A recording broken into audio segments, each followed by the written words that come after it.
नवंबर माह का जो दूसरा सेगमेंट है उसको हमें कंप्लीट करना है आज। तो आज हम शुरुआत करते हैं नवंबर माह के कुछ महत्वपूर्ण इश्यूज़ या मुद्दों को लेकर। नवंबर 2021 माह के कुछ महत्वपूर्ण घटनाक्रम जो कि आज कंप्लीट होने हैं और उसके बाद हमें अक्टूबर पे बात करनी है। अब मैं आपको बता दूं कि जैसे ही अक्टूबर ख़त्म होता है तो फिर सितंबर के माह को हम लोग पहले ही ऑलरेडी कंप्लीट कर चुके हैं। आप एक बार देखिएगा। तो सितंबर को देखने के पश्चात अगस्त के बाद से लेकर जनवरी तक ज़रूर जाएंगे हम लोग, यानी कि लगभग 18 महीने का करंट अफेयर्स कंप्लीट करेंगे। परंतु अगस्त के पीछे जैसे ही जाते हैं तो आपके लिए महत्वपूर्ण मुद्दे काफ़ी कम हो जाते हैं। वहाँ पर आपको ज़्यादा महत्वपूर्ण चीज़ें कम मिलेंगी जो कि आपके एग्जामिनेशंस के पॉइंट ऑफ व्यू से महत्वपूर्ण है। लास्ट टाइम 25 जुलाई को पेपर हुआ था आपका, तो आधिकारिक तौर पर या यूँ कहे कि सैद्धांतिक तौर पर तो आपको जून जुलाई से शुरुआत करनी चाहिए। मतलब जून जुलाई अगस्त सितंबर अक्टूबर नवंबर दिसंबर जनवरी, यानी कि शुरुआत के 6 महीने भी अगर आप बेसिक चीज़ें लेके चले तो भी काम हो जाता है ना। तो हम लोग काफ़ी करीब हैं और अब हमारा ध्यान जैसे करंट अफेयर से हटता है तो हम लोग पहुँचेंगे कहाँ पर, एमपी के करंट अफेयर्स पे, उधर फोकस करने वाले हैं हम लोग। तो कुछ 2 से 3 क्लासेस हम लोग एमपी के करंट अफेयर्स को फोकस करके हुए लेंगे, ठीक है। तो आप लोग तैयार रहें, एक अच्छी स्पीड पे आप लोग काम कर रहे हैं, अच्छी बात है। सर जी प्लीज़ कुछ सेशन एमपी जीके और साइंस के लिए, एमपी जीके के लिए तो हो जाएगा बेटा, साइंस के लिए अभी अवेलेबिलिटी नहीं है ना। चलिए शुरुआत करते हैं। नवंबर 2021 में राष्ट्रीय खेल पुरस्कारों की घोषणा की गई। मैं ध्यान दिला दूं आपको कि ये जो राष्ट्रीय खेल पुरस्कार है इससे एक प्रश्न आपको ज़रूर ही मिलेगा। मैं आपको बता देता हूं फिर से। अब ये राष्ट्रीय खेल पुरस्कार काफ़ी लंबा चौड़ा मामला हो गया है, ध्यान दीजिएगा। राष्ट्रीय खेल पुरस्कार, और इसमें भी अगर आप देखेंगे तो मेजर ध्यानचंद खेल रत्न अवार्ड, कम से कम एक प्रश्न आपका निश्चित है। अभी जो क्वेश्चंस मैं बताने वाला हूं उसमें एक क्वेश्चन निश्चित है आप लोगों का, ये ध्यान दीजिएगा। तो पहला प्रश्न कि इस बार जो राष्ट्रीय खेल पुरस्कार दिए गए वो कुल कितने खिलाड़ियों को प्रदान किए गए, प्रश्न यही है आपके सामने। जी बिल्कुल, आंसर भी आपका सही है कि कुल 35 खिलाड़ियों को ये प्रदान किए गए, ठीक। इन 35 खिलाड़ियों की सूची आपके सामने है, ठीक। देखिएगा ज़रा, ये सूची मैंने एक बार दे रखी है, तो आपको क्या करना है, एक बार इसको गो थ्रू हो जाना, एक बार इसको देख लेना है, ठीक है। चलिए इसके बाद में अब क्वेश्चन नंबर 2 से लेकर लगभग 12 से 13 प्रश्न ऐसे हैं जो बैक टू बैक काफ़ी महत्वपूर्ण हैं, ठीक है। जैसे कि वर्ष 2021 के लिए किसे लाइफ टाइम श्रेणी में द्रोणाचार्य पुरस्कार प्रदान किया गया है। जी, लाइफ टाइम श्रेणी में द्रोणाचार्य पुरस्कार किसे प्रदान किया गया है। लाइफ टाइम श्रेणी में जो द्रोणाचार्य पुरस्कार प्रदान किए गए उनकी सूची इस प्रकार है। इसमें 5 खिलाड़ी है, 5 ऐसे खिलाड़ी जो कि अब कोचेस की भूमिका में है। कोच जो कि लाइफ टाइम श्रेणी में है, टीपी योसेफ एथलेटिक्स में है, सरकार तलवार क्रिकेट से है, सरपाल सिंह हॉकी, अशन कुमार जो है वो कबड्डी के खेल से है और तपन कुमार पेनगड़ी स्विमिंग से है। इसी तरह से अगर आपसे पूछे जाए कि द्रोणाचार्य पुरस्कार नियमित श्रेणी में किसे प्रदान किया गया है, तो आपका आंसर होना चाहिए डी, उपरोक्त सभी। यहाँ पर अगर आप देखेंगे, ध्यान दीजिएगा, तो राधा कृष्ण नायर पी जो है वह एथलेटिक्स के खेल के संबंधित है और कोचेस हैं। संध्या गुरुंग जो है वो बॉक्सिंग से है। प्रीतम स्विच हॉकी के कोचेस हैं और सर जय प्रकाश नोटियाल पैरा शूटिंग से संबंधित हैं। सुब्रमण्यम रमन टेबल टेनिस से, ठीक है। मेजर ध्यानचंद खेल रत्न पुरस्कारों के अंतर्गत कितनी राशि प्रदान की जाती है, एक बेसिक फंडामेंटल क्वेश्चन है जो कि आपके यूनिट नंबर 8 से जुड़ा हुआ है, ठीक है। राजीव गांधी खेल रत्न अवार्ड, जिन्हें अब कहा जाता है मेजर ध्यानचंद खेल रत्न पुरस्कार, आपका आंसर होना चाहिए 25 लाख रुपए, ठीक। एक प्रमाण पत्र 25 लाख रुपए का एक नगद पुरस्कार भी देते हैं, बहुत अच्छी बात है। अर्जुन पुरस्कारों के अंतर्गत, ध्यान दीजिएगा, अर्जुन पुरस्कारों के अंतर्गत कितने रुपए की राशि प्रदान की जाती है। दूसरा एक फंडामेंटल क्वेश्चन है। मेजर ध्यानचंद खेल रत्न पुरस्कारों में 25 लाख, अर्जुन पुरस्कारों के अंतर्गत, जी सही बात है, आंसर है 15 लाख रुपए। ध्यानचंद पुरस्कारों के अंतर्गत 15 लाख रुपए प्रदान किए जाते हैं।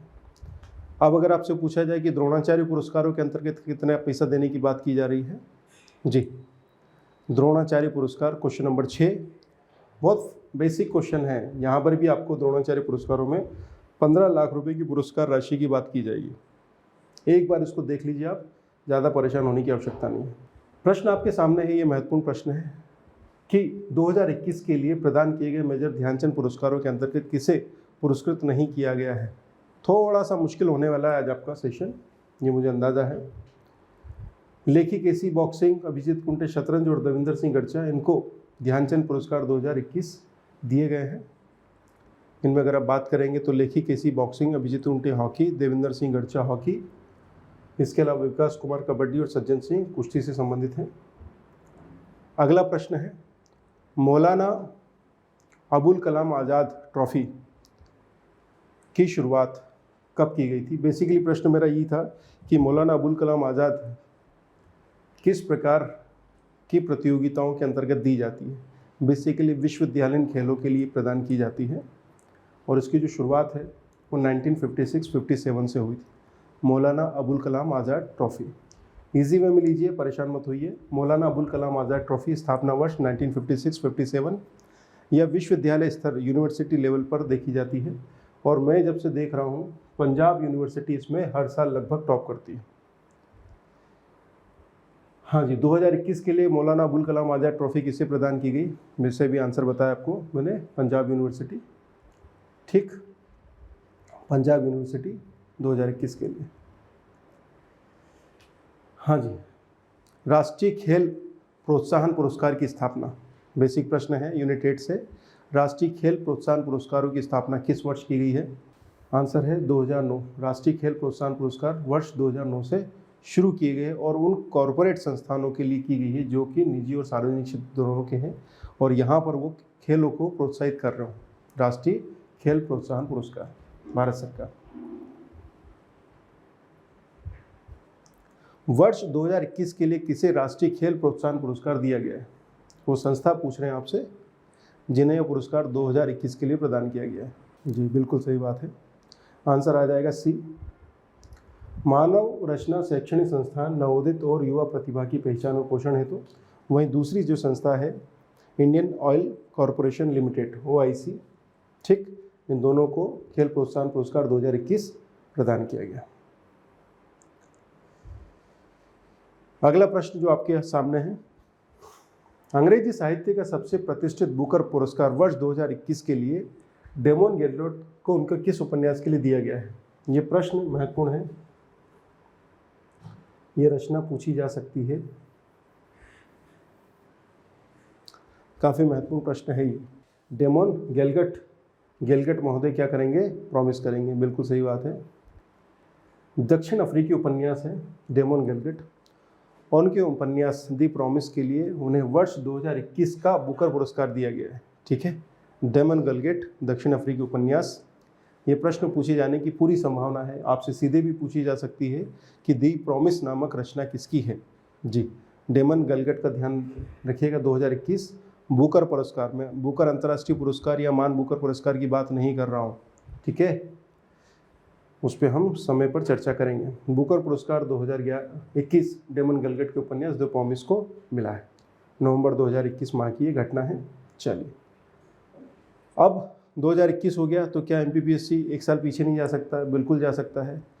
2020 का जो बुकर पुरस्कार है वो मिला है स्कॉटलैंड के लेखक डगलस स्टुअर्ट को और डगलस स्टुअर्ट की रचना है जी शुग्गी बैन। ये इनकी पहली रचना थी जिसके लिए उन्हें बुकर पुरस्कार 2020 मिला। ठीक है, यहाँ तो कोई समस्या नहीं। चलिए, बुकर पुरस्कारों के बारे में कुछ फंडामेंटल क्वेश्चंस भी बनते हैं। ठीक है, बुकर पुरस्कार प्रदान किए जाते हैं साहित्य या अंग्रेजी साहित्य की सबसे बेहतर रचना के लिए। शुरुआत 1969 में हुआ था। ठीक है, उद्देश्य अंग्रेजी भाषा की लिटरेचर को आगे बढ़ाना और पुरस्कार राशि है 50,000 पाउंड। जी, डगलस स्टुअर्ट का शुग्गी बैन वर्ष 2020 का बुकर पुरस्कार। अब मैं आपके सामने एक ऐसी सूची लेकर आ रहा हूँ। 2020 तो बता दिया था, 2019 में है मार्गरेट एटवुड और मार्टिन एक्रिस्टो की the testaments girl woman and other. ये एक ही रचना है। ठीक है, यह प्रश्न पूछा जा सकता है जब आपसे कोई बुक पूछी जा रही है, उसके लेखक पूछे जा रहे हैं, तो सामान्यतः इसी तरह की जो प्रसिद्ध रचना है वहीं से प्रश्न बनते हैं। उसके बाद में 2018 के लिए अर्ना बंस जो कि आयरलैंड की लेखिका है, उनकी रचना है मिल्कमैन, जिसको पूछा जा सकता है। फिर है जॉर्ज सॉन्डर्स, अमेरिका के हैं, लिंकन इन द बार्डो। ठीक है भैया, इस तरह से आप देख लीजिएगा। इसमें हिलेरी मेंटल ब्रिटेन की है, ये इनकी रचना है ब्रिंग अप द बॉडीज़, ये पूछा जा चुका है। और कुछ अन्य नाम बता देता हूँ। हिलेरी मेंटन को 2019 में भी दिया गया था और इनकी रचना थी वुल्फ हॉल। 2008 का बुकर पुरस्कार मिला था अरविंद अडिगा को। अरविंद अडिगा की प्रसिद्ध पुस्तक है द वाइट टाइगर, पुनः पूछी जा सकती है रचना। इसी तरह से किरण देसाई 2006 भारतीय रचनाकार बुकर पुरस्कार, इनकी रचना है द इनहेरिटेंस ऑफ लॉस, ये भी प्रश्न पूछा जा चुका है। ठीक है भैया, ये कुछ ऐसी बातें हैं जिनको आपको ध्यान रखना है। यॉन मॉटिल की एक रचना है लाइफ ऑफ पाई, बहुत बार पूछी गई है ये अलग अलग एग्जामिनेशंस में। तो मेरा ये कहना है आप लोग कि आप इस लिस्ट को ज़रूर एक बार चेक करिएगा, आपको प्रश्न मिलेंगे। हाँ जी गायत्री, जूम का फ़ायदा नहीं है, आप अपने ऐप को खोलिए, वहाँ पर ये पेपर अभी कुछ देर में अपलोड हो रहे हैं, आप वहाँ पर इसको चेक करिए और उसको पढ़िए। ठीक है, पूरी लिस्ट याद रखना है क्या? नहीं, सुनो, मैंने जितने नाम आपको बताए उनको ज़रूर आप देख लीजिएगा। 2017-18 तक तो ज़रूर याद रखें। उसके बाद में 2 जो हिंदुस्तानी है उन दोनों को नाम रखिए, उसके अलावा 3 रचनाएं जो और बताई मैंने। ठीक। आकाश कुमार नवंबर 2021 में चर्चा में रहे। आकाश कुमार किस खेल विधा से संबंधित? ऐसा लग रहा है 3 दिन में यूनिट 8 ही पढ़ा रहा हूँ आप लोगों को, है ना? ठीक है, सही बात है। आकाश कुमार जी हैं वो प्रसिद्ध मुक्केबाज हैं, कोई दिक्कत नहीं है। आकाश कुमार मुक्केबाज हैं हमारे। ठीक, इसमें ध्यान दीजिएगा, इंटरनेशनल बॉक्सिंग एसोसिएशन जिसको हम बोलते हैं IBA, इन्होंने पुरुष विश्व कप चैंपियनशिप प्रतियोगिता आयोजित की गई थी और यहाँ पर आकाश कुमार ने कांस्य पदक जीता है। ठीक, आकाश कुमार कांस्य पदक 3rd पोजीशन पर आए। Men's world boxing championship 2021 bronze medallist. ठीक है, चलिए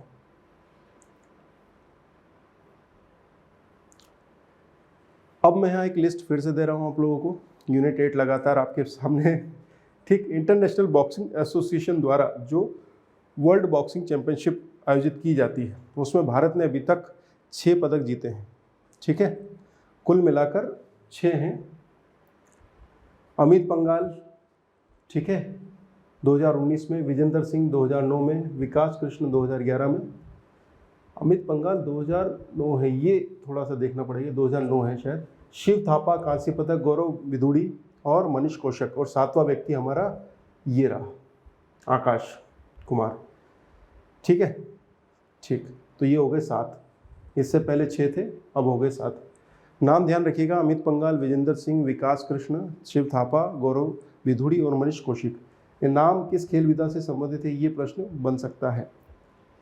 फिर से बात करते हैं, विजेंदर सिंह 2009 में, विकास कृष्ण 2011 में, शिव थापा 2015 में, गौरव विधुड़ी ब्रॉन्ज मेडल 2017 में, अमित पंघाल 2019 में और मनीष कौशिक 2019 में और आकाश कुमार 2021 में।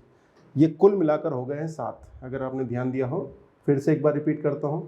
पहला नाम विजेंदर सिंह, विजेंदर सिंह ने 2009 में ब्रॉन्ज मेडल जीता था। फिर विकास कृष्ण 2011 में ब्रॉन्ज मेडल, फिर शिव थापा ब्रॉन्ज मेडल 2015, फिर गौरव विधुड़ी 2017 में bronze medal, Amit Panghal silver medal, पहला सिल्वर मेडल 2019 में अमित पंघाल द्वारा।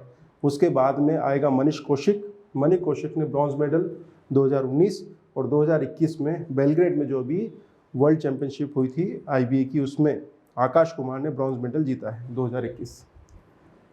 ठीक भैया, आगे बढ़ते हैं। नवंबर 2021 माह में प्रधानमंत्री नरेंद्र मोदी ने आदि शंकराचार्य की 12 फुट की प्रतिमा का अनावरण किया। ठीक है, कोई समस्या नहीं। ये जो 12 फीट की प्रतिमा है, इसका अनावरण कहाँ पर हुआ है? ये प्रतिमाओं का दौर चल रहा है, पता नहीं मुझे ऐसा क्यों लग रहा है। ठीक है, तो प्रश्न बनना ही है।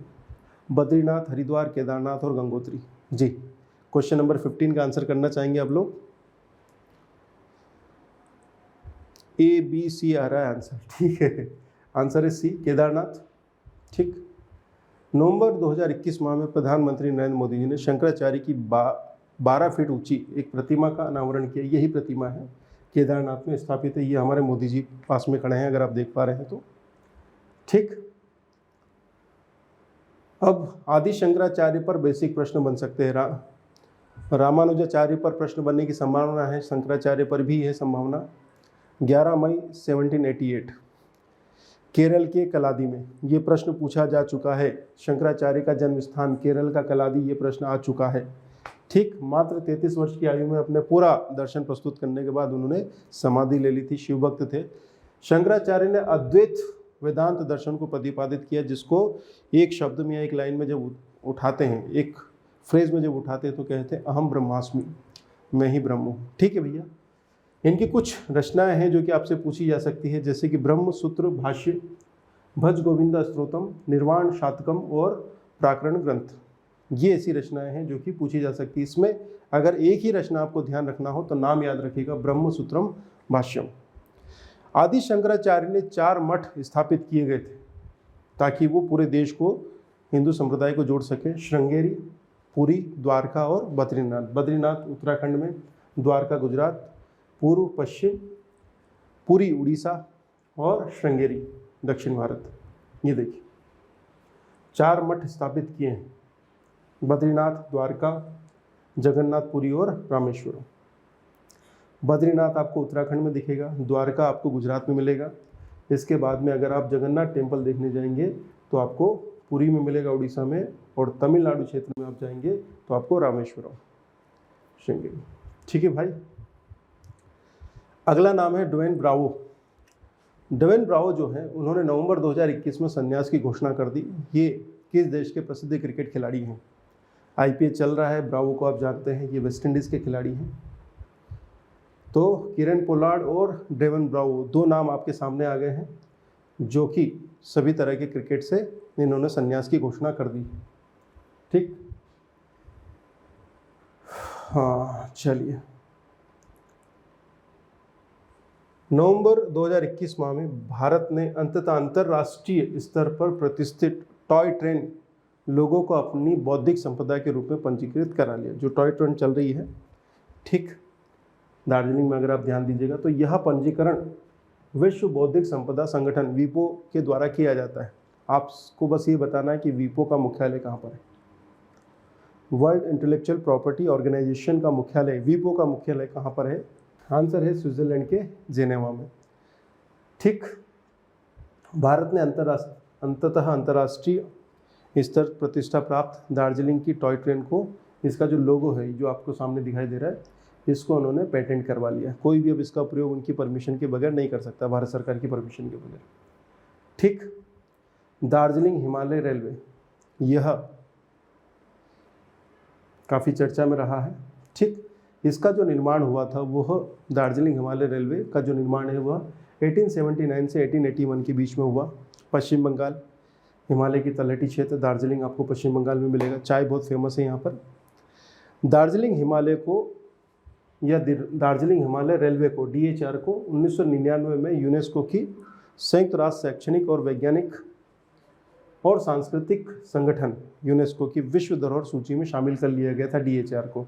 तो हिमालय दार्जिलिंग हिमालय रेलवे को, DHR को तो शामिल किया गया। इसके अलावा कौन से अन्य ऐसे स्थल हैं या फिर कहें रेलवे से संबंधित हैं जिन्हें शामिल किया है? तो दार्जिलिंग हिमालय रेलवे के अतिरिक्त नीलगिरी पर्वतीय रेलवे जो कि तमिलनाडु में है।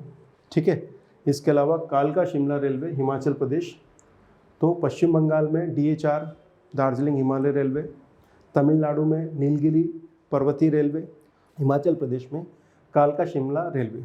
ठीक है, ये ऐसे हैं जिनको वर्ल्ड हेरिटेज साइट के रूप में शामिल किया गया जो रेलवे से संबंधित है।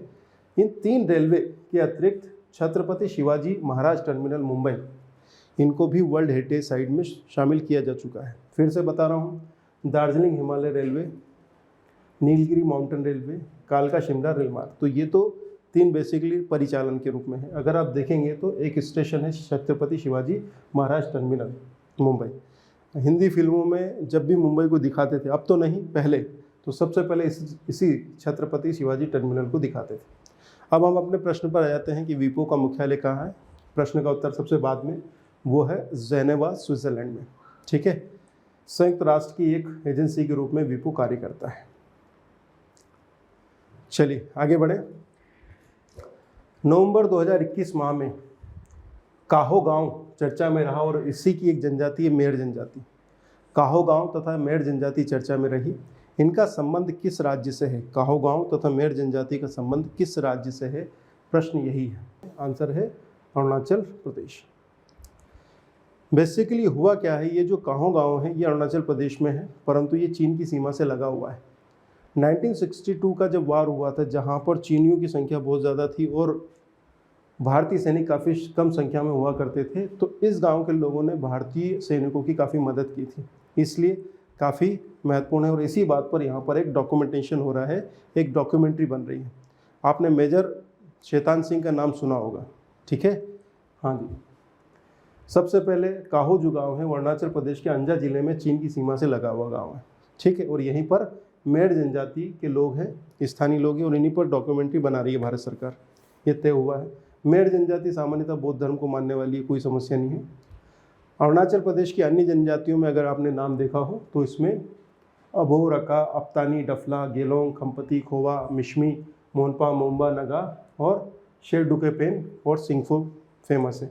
अब आप कहोगे सर इतनी सारी कैसे याद रखें, तो मैं बता देता हूँ कि इसमें अप्तानी पूछा है, डफला पूछा है, इसके अलावा मिश्मी पूछा है, अबोर भी पूछा है और गेलोंग खोवा, ठीक। डफला, अप्तानी, अबोर और मिश्मी, ये ध्यान रखिएगा, ये महत्वपूर्ण है। इसके अलावा लोहित गांव के किनारे, काहो गांव के किनारे ही लोहित नदी बहती है, या यूँ कहें कि लोहित नदी के किनारे ही काहो गांव स्थित। लोहित नदी पर भी प्रश्न पूछा जा चुका है IAS प्रीलिम्स में, ठीक है? तो लोहित नदी के बारे में भी जानकारी ध्यान रखनी। 1962 में जब चीनी का हमला हुआ तब भारतीय सैनिकों की इन लोगों ने सहायता की थी। That's it. बहुत महत्वपूर्ण एरिया है। क्वेश्चन 5 स्टार या 7 स्टार प्रश्न बनते हैं यहाँ पे। लोहित नदी के बारे में सबसे पहली बात कि ये ब्रह्मपुत्र की सहायक नदी है। ब्रह्मपुत्र नदी आपको पता है तिब्बत, वर्तमान चीन, मानसोर झील से निकलती है और उसके बाद में ये अरुणाचल प्रदेश के सादिया शहर के पश्चिम से भारत में प्रवेश करती है। यह पूर्वी तिब्बत में चांगजू रेंज से निकलती है और असम के मैदानी इलाकों में पहुंचने से पहले अरुणाचल प्रदेश में लगभग 200 किलोमीटर तक चलती है। ये देखिए, ठीक। और यहीं पर आपको देखिए इसकी जो नदियां हैं उसमें बता देता हूँ। ये रेस की लोहित नदी, ये लोहित नदी है अरुणाचल प्रदेश की। इसके अलावा दिहांग, बुरी दियांग, सियांग, सुबनसिरी, इसके अलावा ब्रह्मणी, बनारदी, मानस और संकोशी और तीस्ता, ये सभी ब्रह्मपुत्र की सहायक नदियों में शामिल हैं। ये मैप दे रखा है, एक बार देख लीजिएगा आप। आगे बढ़ते हैं। कनाडा से एक मूर्ति आई है। आजकल एक दौर चल रहा है कि भैया जो मूर्तियाँ चली गई थी वो वापस आ रही हैं। कनाडा से एक मूर्ति वापस आई है। मैं इस पर सबसे पहले तो 7 स्टार लगा देता हूँ। ये प्रश्न जैसे मैंने दिया है वैसा नहीं पूछा जाएगा, मैं बताऊंगा कि कैसे आएगा, ठीक। कनाडा से एक मूर्ति आई है अन्नपूर्णा देवी की। अन्नपूर्णा देवी को जानते हैं आप, है ना? अन्न की देवी है। और ये जो मूर्ति है वाराणसी के काशी विश्वनाथ मंदिर की थी। काशी विश्वनाथ मंदिर में उसको स्थापित करने की बात हो रही है। प्रश्न बस इतना है कि काशी विश्वनाथ मंदिर की स्थापना किसने की, किसने बनवाया था ये मंदिर, ये आपके लिए महत्वपूर्ण है। आप समझ गए होंगे आंसर क्या है। बिल्कुल सही बात है, आंसर है देवी अहिल्याबाई होलकर। देवी अहिल्याबाई होलकर ने वाराणसी के या काशी के काशी विश्वनाथ मंदिर की स्थापना की थी। यहीं पर अन्नपूर्णा देवी की मूर्ति थी जो कनाडा पहुंच गई थी। कैसे पहुंचेगी आप समझते ही हैं, वापिस आ गई, बहुत अच्छी बात है। और अब इसी मूर्ति को पुनः स्थापित करने की बात की जा रही है। अन्नपूर्णा देवी की मूर्ति है ये। लगभग 100 साल बाहर रहने के पश्चात अन्नपूर्णा देवी वापस अपने मूल स्थान पहुंच रही हैं। और काशी विश्वनाथ मंदिर के बारे में अगर आप देखेंगे तो ये शिव को समर्पित मंदिर है, वाराणसी उत्तर प्रदेश में स्थित है। इसका निर्माण 1780 में मराठा राज्य के दौरान इंदौर की महारानी देवी अहिल्याबाई होलकर द्वारा किया गया था, ठीक है। ये महत्वपूर्ण बात है जो कि आपको ध्यान रखना है। वाराणसी 12 ज्योतिर्लिंगों में से एक है, आपको पता ही है ये बात, ठीक। और देवी अहिल्याबाई होलकर जो है वो एक प्रमुख शिव भक्त थी। 12 ज्योतिर्लिंग कौन कौन से हैं ये मैं आपके सामने प्रस्तुत कर रहा हूँ, ठीक। उत्तराखंड जाएंगे तो केदारनाथ, इसके बाद उत्तर प्रदेश में जाएंगे तो वाराणसी, इसके बाद में बेड़ियानाथ में आ जाएंगे देवगढ़ में। इसके बाद मध्य प्रदेश में अगर आप जाएंगे तो उज्जैन महाकालेश्वर, और उसके बाद में मांधाता मंदिर, ओमकारेश्वर, 2 ज्योतिर्लिंग आपको यहाँ दिखाई देंगे।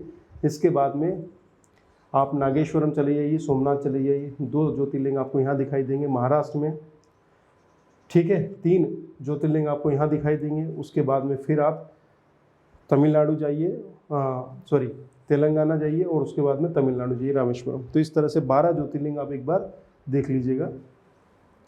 अब ये जो घटनाक्रम है ये ASI भारतीय पुरातत्व सर्वेक्षण द्वारा संपन्न किया जा रहा है, तो इसके बारे में बेसिक जानकारी आपके पास होनी चाहिए, जो कि IAS प्रीलिम्स से पूछा जा चुका है कि भारतीय पुरातत्व सर्वेक्षण संस्कृति मंत्रालय, भारत सरकार के संस्कृति मंत्रालय के अंतर्गत कार्य करता है। ये महत्वपूर्ण बात है। स्थापना 1861 है, ये भी पूछी गई है। किस गवर्नर जनरल के काल में की गई, लॉर्ड कैनिंग के समय, ये भी पूछा गया है। ये भी पूछा गया है कि इसके पहले महानिदेशक कौन थे, तो आंसर है अलेक्जेंडर कनिंघम। ये भी पूछा गया है कि किसे भारतीय पुरातत्व का पिता कहा जाता है, आंसर है अलेक्जेंडर कनिंघम। ये वही अलेक्जेंडर कनिंघम है जिसने सबसे पहली बार हड़प्पा 1853 में हड़प्पा साइट की खुदाई की थी, परंतु समझ नहीं पाया था कि ये क्या चीज़ है। नवंबर 2021 माह में यमुना नदी में प्रदूषण का मुद्दा चर्चा में रहा कि भैया यमुना नदी में प्रदूषण हो रहा, कोई नई बात नहीं है। परंतु जब चर्चा में रहा तो मुझे ये लगा कि भैया ये प्रश्न बन सकता है, मध्य प्रदेश की कौन सी नदियाँ यमुना की सहायक नदियों में शामिल नहीं हैं।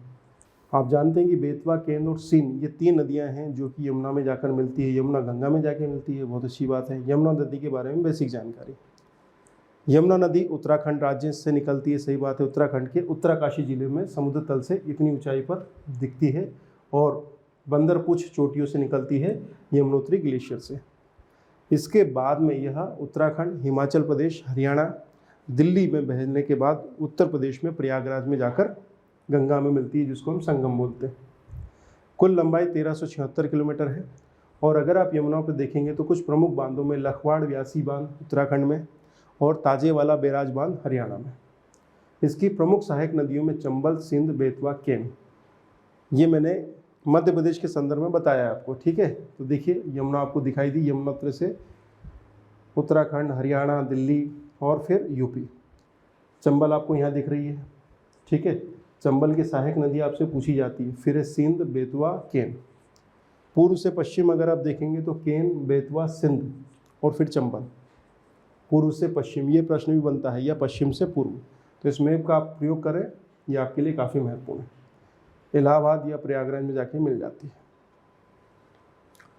क्वेश्चन नंबर 21, संयुक्त राष्ट्र शैक्षणिक, वैज्ञानिक और सांस्कृतिक संगठन, जिसको हम बोलते हैं यूनेस्को, ठीक, ने श्रीनगर को रचनात्मक सिटीज़ की सूची में शामिल कर लिया है।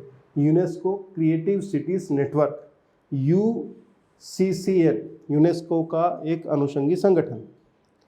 सोन नदी किसकी सहायक नदी है? सोन नदी गंगा में जाके मिलती है ना बेटा, तो वो गंगा की सहायक नदी हो गई। फिर से यूनेस्को के क्रिएटिव साइट्स नेटवर्क, UCCN, इधर ध्यान दीजिए, महत्वपूर्ण बात है, कि एक भाग के रूप में नामित कर दिया भैया। अब मुझे बताइए श्रीनगर इस सूची में स्थान प्राप्त करने वाला देश का कौन सा शहर है? इसका मतलब है कि उससे पहले और कितने शहरों को शामिल कर लिया हमने जी। अधिकांश बच्चे सही आंसर कर रहे हैं और वो आंसर है 6। अब ये 6 शहर कौन कौन से हैं वो बात कर लेते हैं, ठीक। ये तो हो गया श्रीनगर। श्रीनगर के बारे में आपको ध्यान ही है कि अगर आपसे कोई पूछे कि भैया श्रीनगर की स्थापना किसने की थी, तो कलहड़ की राजतरंगिणी से अगर आप सोर्सेस ले तो आपको पता लगेगा कि श्रीनगर की स्थापना मौर्य सम्राट अशोक द्वारा की गई थी। अब यूनेस्को की सूची में शामिल भारत के शहर कौन कौन से हैं? मुंबई, चेन्नई, हैदराबाद, वाराणसी, जयपुर और उसके बाद में श्रीनगर। इस तरह से, हाँ जी अशोक, ये हो गया 6ठा शहर, ठीक। श्रीनगर हो गया। श्रीनगर किस लिए? 2021 में शिल्प और कला के लिए। मुंबई में आपको बॉलीवुड मिलेगा, फिल्में। हैदराबाद गैस्ट्रोनॉमी के लिए। चेन्नई संगीत का रचनात्मक शहर। जयपुर शिल्प और लोक कला के लिए। और वाराणसी संगीत का रचनात्मक शहर, ठीक। ये लिस्ट ध्यान रखिएगा। अब हम बात कर लेते हैं यूनेस्को का रचनात्मक शहरों का नेटवर्क यानी कि UCCN के बारे में। इसका प्रारंभ हुआ था 2004 में और इसका मुख्य जो उद्देश्य वो है कि विश्व के ऐसे शहरों को आपस में जोड़े रखना जो कि किसी न किसी तरीके से काफ़ी क्रिएटिविटी के लिए जाने जाते हैं, दैट्स इट। इसके अलावा इसका और अन्य कोई उद्देश्य नहीं। UCCN के बारे में देख लिया तो हम यूनेस्को के बारे में बात कर लेते हैं। सबसे पहली बात, यूनेस्को जो है वो संयुक्त राष्ट्र संघ के तत्वाधान में या उसके अंतर्गत कार्य करने वाली एजेंसी है। इसकी स्थापना 1945 में हुई। मुख्यालय पेरिस, फ्रांस में है और इसका उद्देश्य वही है, शिक्षा, विज्ञान, सामाजिक, सांस्कृतिक विकास करना। इसके द्वारा कुछ महत्वपूर्ण कार्य जो चलाए जा रहे हैं वो है मैन एंड बायोस्फीयर प्रोग्राम, विश्व धरोहर कार्यक्रम, हर साल आप सूची देखते हैं, ग्लोबल जियो पार्क नेटवर्क, रचनात्मक शहरों का नेटवर्क जो भी देखना, Atlas of the world languages in danger. ठीक, ये 5 ऐसे कार्यक्रम हैं जो पहल से, इनिशिएटिव से जो कि काफ़ी काम कर रहे हैं। इसके अलावा कुछ ऐसी रिपोर्ट्स है जो कि हर साल यूनेस्को जारी करता है। यूनेस्को विज्ञान रिपोर्ट, वैश्विक शिक्षा निगरानी रिपोर्ट और state of the education report in India, ये भी यूनेस्को द्वारा जारी की जाती है। ठीक, आगे बढ़ें। ओनाके ओबव्वा नामक महिला योद्धा नवंबर 2021 माह में चर्चा में रही। 18वीं शताब्दी की हैं ओनाके ओबव्वा, ये एक महिला योद्धा रही हैं। मुझे ऐसा अंदाज़ा है कि इस बार 15 से 20 ऐसी महिलाएं हैं जिनको शॉर्ट लिस्ट किया है, मैंने पढ़ाया भी है उनको। उस लिस्ट में एक नाम और जोड़ लीजिए। इनमें से एक आध नाम आपको एग्जाम में मिलेगा और अभी आईएएस प्रीलिम्स में मिलेगा, वहाँ तो छोड़िए, मैं जल्दी इसको कंप्लीट कराता हूँ। तो जो बच्चे आईएएस देने वाले हैं इस मैटर का उपयोग करके एग्ज़ाम देने जाइएगा, आपको फ़ायदा मिलेगा।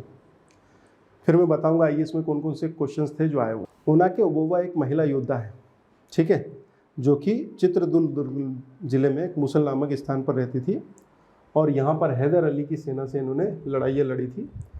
कहा जाता है कि इन्होंने एक फावड़े जैसा एक हथियार था, उससे ही पिल पड़ी थी इन्होंने।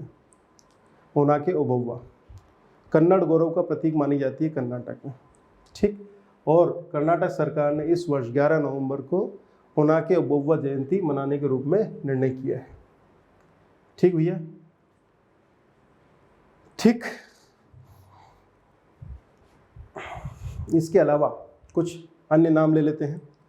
कर्नाटक राज्य की कुछ अन्य महत्वपूर्ण रानियों में एक है अबक्का रानी, पहली तुलुवा रानी जिन्होंने पुर्तगालियों से संघर्ष किया था। कर्नाटक रानी अबक्का रानी है ना, ठीक है। इसके बाद में केलाड़ी चेन्नम्मा, ये ऐसी महिला थी कर्नाटक की जिन्होंने सीधा सामना किससे किया था, औरंगजेब के। औरंगजेब आ जाओ मैदान में, तुम्हारी पिटाई लगाई जाएगी। इसके बाद कित्तूर चेन्नम्मा का विद्रोह आपको पता ही है, अंग्रेजों के विरुद्ध किया गया था। कित्तूर चेन्नम्मा का विद्रोह 1824 में, ध्यान दीजिए, अभी जनजाति विद्रोह पढ़ाए थे उसमें से। ठीक है बच्चों, नवंबर माह की किस तारीख को जनजातीय गौरव दिवस मनाया गया है? हाँ जी, नवंबर माह की किस तारीख को जनजातीय गौरव मनाया गया? प्रश्न तो आपको पता ही है और आंसर भी पता है, 15 नवंबर। ठीक, 15 नवंबर की तारीख महत्वपूर्ण क्यों है उसका कारण मैं आपको बता देता हूँ। आपने 15 नवंबर का घटनाक्रम आपने देखा होगा, बिरसा मुंडा, और बिरसा मुंडा को जो जन्म दिवस है, बिरसा मुंडा का जन्म दिवस है वो 15 नवंबर ही है। और बिरसा मुंडा का जो विद्रोह था, मुंडा विद्रोह जिसको हम कहते हैं, वो काफ़ी चर्चा में रहा था। तो 15 नवंबर को बिरसा मुंडा की जयंती मनाई जाती। तो इसी जयंती के दिन भारत सरकार ने कहा कि भैया हम, जी बिल्कुल, बिरसा मुंडा का बर्थडे। चलो इधर ध्यान दो। भी आज का सेकंड लास्ट क्वेश्चन है ये, अंतर्राष्ट्रीय सौर गठबंधन में शामिल होने वाला 101वां देश कौन सा है? सौर गठबंधन में शामिल होने वाला 101वां देश कौन सा है? 101, ये पूछा जाएगा, ध्यान दीजिएगा, ये काफ़ी महत्वपूर्ण है। अमेरिका है, अमेरिका तो नहीं, परंतु जो अंतर्राष्ट्रीय सौर गठबंधन है ये इंटरनेशनल सोलर अलायंस, ये भारत की पहल पर काम हुआ है। ध्यान दीजिएगा, अंतर्राष्ट्रीय सौर गठबंधन ये भारत की पहल पर काम हुआ है और एक ऐसा संगठन है जिसमें विश्व के 101 देश शामिल हो गए। बेसिकली कर्क रेखा और मकर रेखा के मध्य आने वाले ऐसे देश जहाँ पर पर्याप्त मात्रा में सूर्य प्रकाश उपस्थित है, वहाँ पर हम कोशिश ये कर रहे हैं कि सौर ऊर्जा को जनरेट करने में एक दूसरे की सहायता करें। उसी के लिए अलायंस घोषित किया गया है। और आप देखिए कि भारत सरकार ने इस बात की सूचना ऑफिशियली प्रकाशित की कि 101वां देश, ध्यान दीजिएगा, PIB की साइट से ही 101वां देश बना है संयुक्त राज्य अमेरिका। महत्वपूर्ण है ये, जी बिल्कुल सही बात है। अंतर्राष्ट्रीय सौर गठबंधन, इस पर बात करते हैं। एक संधि आधारित अंतर सरकारी संगठन है। 30 नवंबर 2015 को फ्रांस में जब COP21 की बैठक चल रही थी, तो वहाँ पर इसको मसौदा तैयार किया गया था। इसमें अधिकांश ऐसे देश हैं जो कर्क रेखा और मकर रेखा के बीच में आते हैं। कुल सदस्य संख्या 108 है, 101 हो गई अब तो, और मुख्यालय इसका गुरुग्राम, भारत में। शक्ति 2021 नामक सैन्य अभ्यास का छठा संस्करण कहाँ संपन्न हुआ? शक्ति 2021 नामक सैन्य अभ्यास का छठा संस्करण कहाँ पे संपन्न हुआ? शक्ति 2021 का छठा संस्करण संपन्न हुआ है फ्रांस में। Thank you very much.